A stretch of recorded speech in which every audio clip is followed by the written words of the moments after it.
As you know, in the dynamics, many object is defined in moving frame. So the last time in the lecture, I gave you a short example, such as the rod. For example, we have a rotating rod, but let's say this kind of color kind of moved along the rod, and then if you know the velocity or acceleration of this color, that the information about the velocity or accelerations is defined in rotating frame.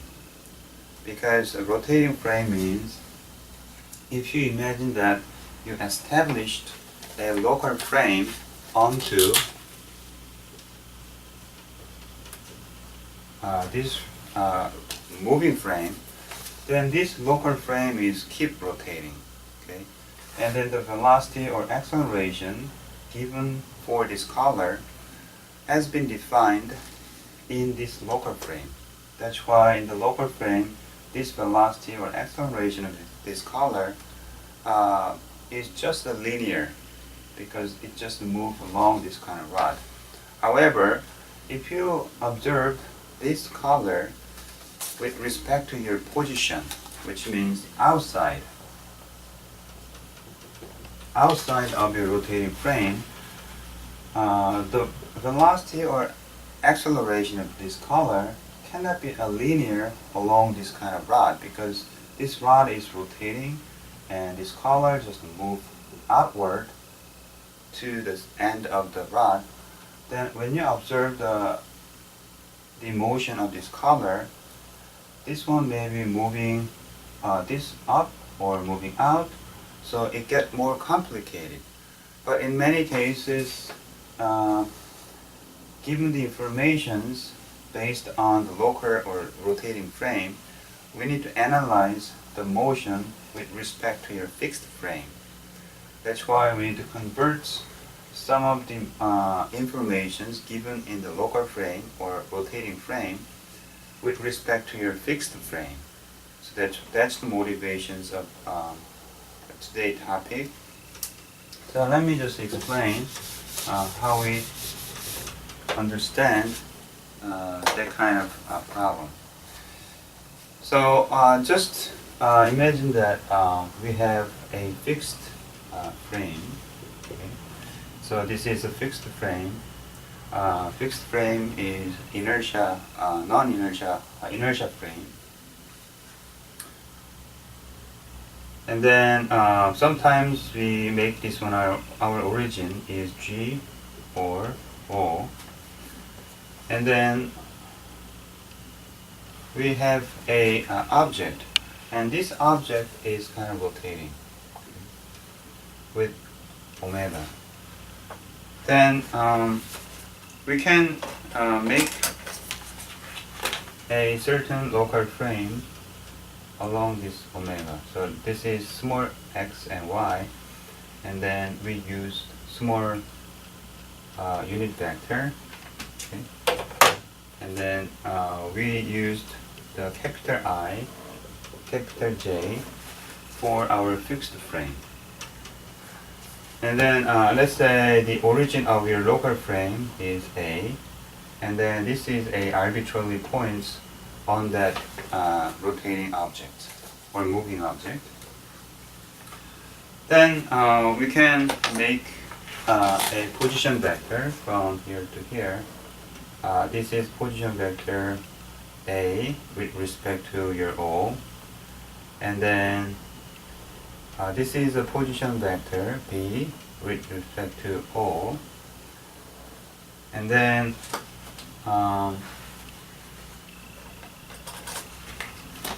this is the position vector B with respect to your local frame. Okay? And so when I just express your position, this is the position of B with respect to local frame A. we can say A, I, and B, J. So which means because this position is defined in the local frame, I think this is A and this is B. Okay. Okay, then what is the velocity or acceleration of B? But let's first get the position of B. So our position of B with respect to O is equal to R A O plus R B A. Right? So this is just the position. Then let's get the velocity. So I want to take time derivatives, right? So time derivatives of R, B, O, and time derivatives of R, A, O, and time derivatives of R, B, A. So the time derivatives of your position will be the velocity. So this is velocity B, O, and velocity of A, O, plus this is the relative position. The relative means the position B with respect to A. So your RBA is defined by this vector. So I just use A, I, BJ, and BT. Then let's just expand this expression. So this is VA, and right now you can take a derivatives of dA first and I, and then A and DI dt plus dB over dt J and B dJ over dt. So you know that when you take a derivatives fg, okay, you first take derivatives f and g and dg over dt. So I just apply this kind of formula when you do the derivatives, because we have a multiplications of ai and bi, and then the time derivatives of I and time derivative of j cannot be a zero right now, because the I and j, the direction is keep rotating. Okay, so we need to take that into our consideration when you take time differentiations. So if I just rewrite this one, this is A dot I, and this is B dot J, and A D I dt and B D J and dt. So what is this one? A dot and B dot, and everything is in defined ij. So this is, okay, the velocity of B with respect to A, right? Because everything is defined in I and J, and this is time derivatives of the A and B. So this is the velocity of B with respect to A. Okay. So we can write down, getting more simplified right now, and VAO and VBA. And how about this one? Okay. So just simply speaking, let's think about di over dt. So di over dt. So if you just imagine that the rate of change of the I is a unit vector, so the magnitude does not change, but the direction is keep changing, because this object is keep rotating with a certain angular velocity. So when you think about the rate of the change of I unit vector, this one will be omega cross product I. Okay, so the omega is perpendicular to this board. Okay, so omega is omega k. Okay, because right now in this plane we established x and y, and omega, the direction of the omega is coming toward us from the board, so we use the k and I. So this one should be ki, so omega j.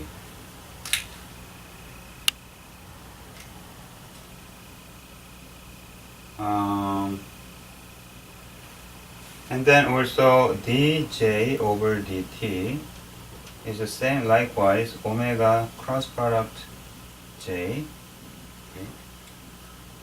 Then this one becomes k and j. So kj is minus I, so omega I. So the time derivatives of I vector, j vector in this one, you need to do the cross product between the omega and the I for this omega and j.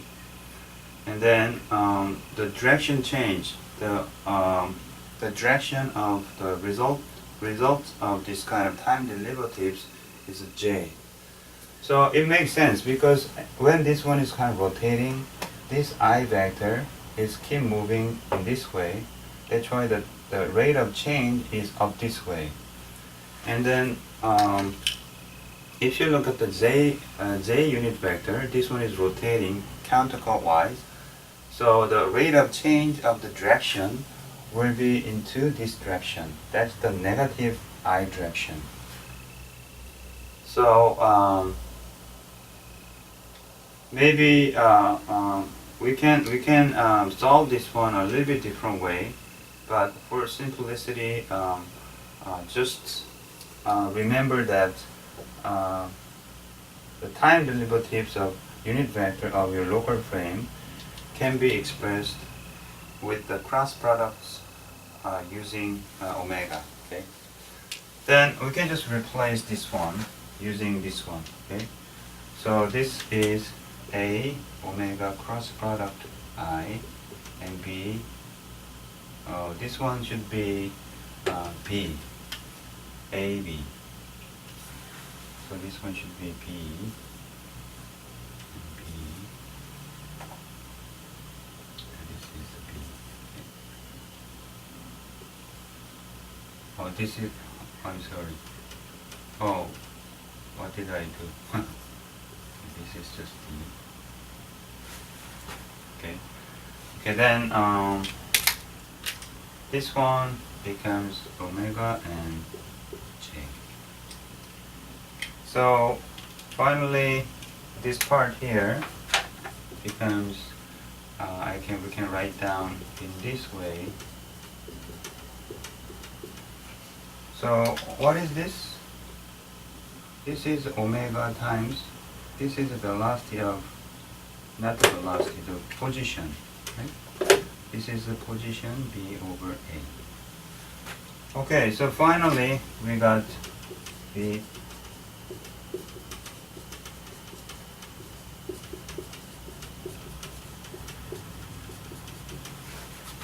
so our the velocity of B with respect to O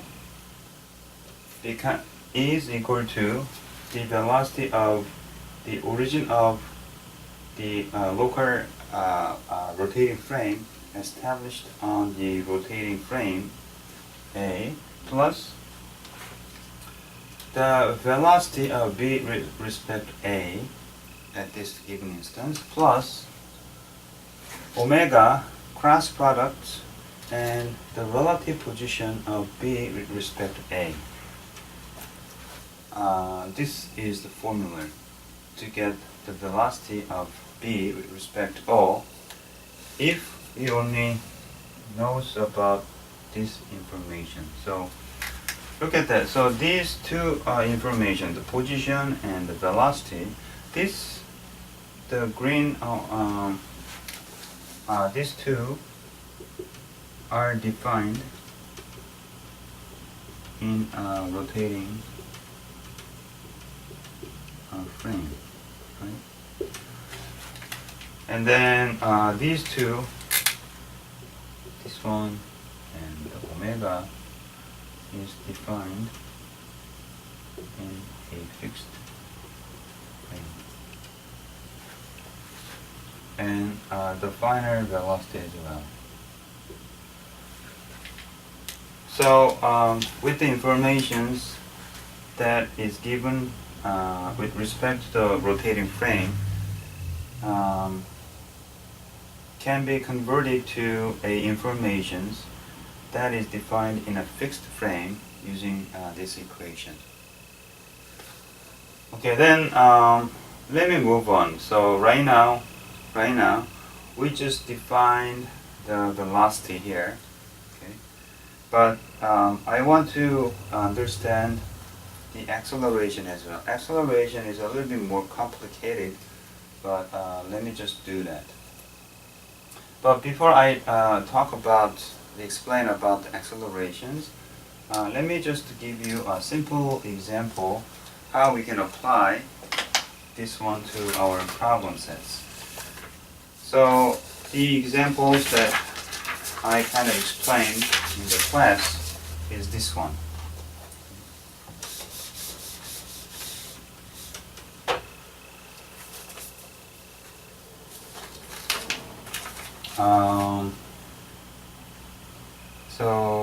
This is our fixed frame, okay?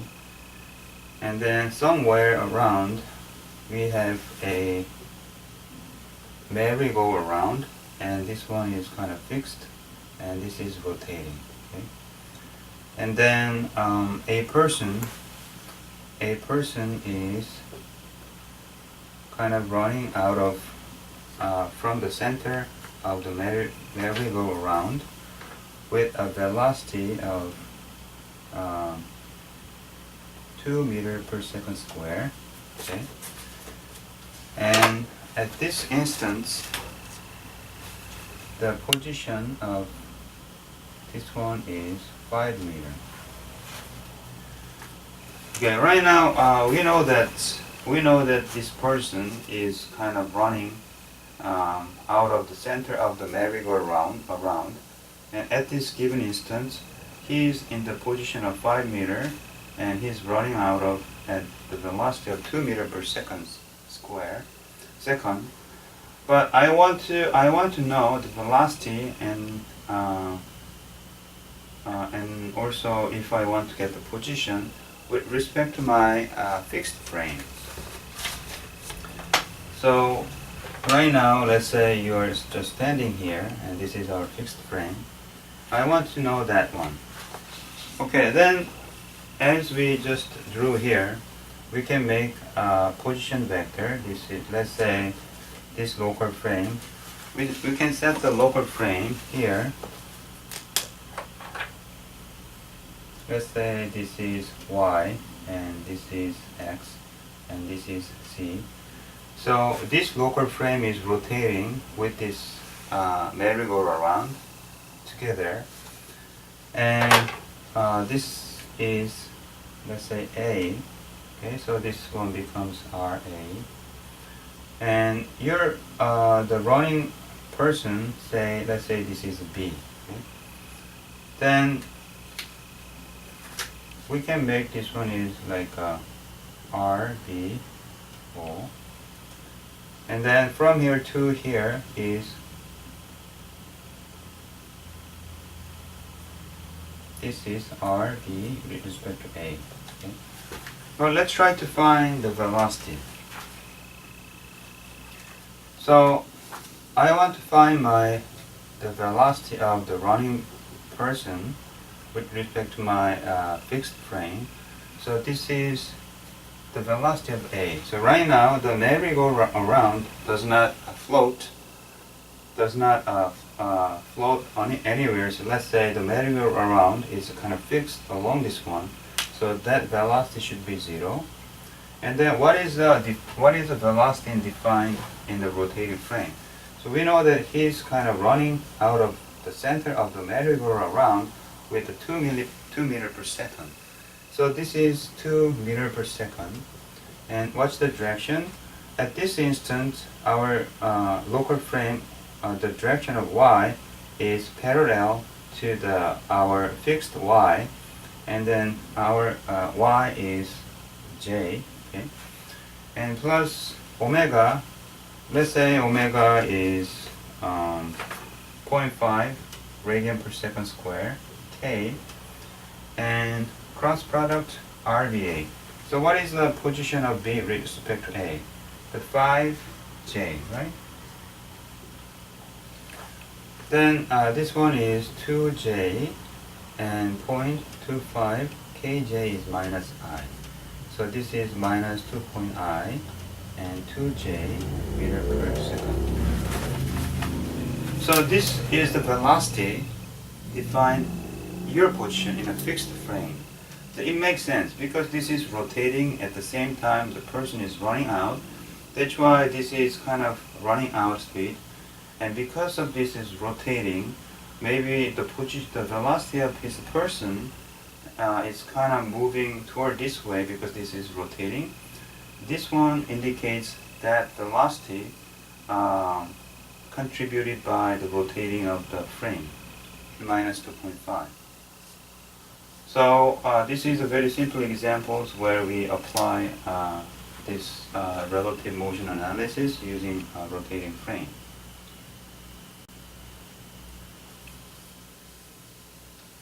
Okay, then I will going to explain how we can expand from here for acceleration.